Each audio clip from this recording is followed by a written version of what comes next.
இந்த வெஜிடபிள்ஸ் எல்லாம் பாருங்கள், எங்கள் தோட்டத்தில் வந்து இப்போ தான் ஃப்ரெஷ்ஷாக நான் அறுத்துட்டு வந்தேன். இது வந்து புடலங்காய். அப்படியே பாருங்கள், மேலே அந்த சாம்பல் கூட போல பாருங்கள். இது வந்து இன்னும் நீட்டாகும். இந்த புடலங்காய் வந்து இன்னும் பெருசாகும். நான் வந்து இப்போ சின்னதுலேயே பறிச்சுட்டு வந்துட்டேன். அதே மாதிரி கொஞ்சம் பச்சை மிளகா தேவையான நாளைக்கு போகும்.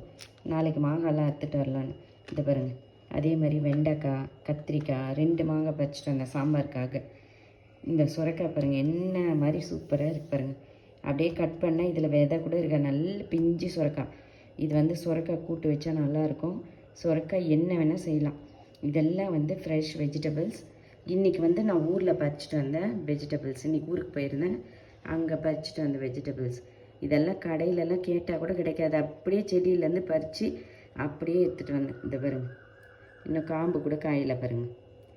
அந்த மாதிரி வெஜிடபிள்ஸ் காம்பு கூட அப்படியே பச்சையாக இருக்குது பாருங்கள். இந்த பாருங்கள்,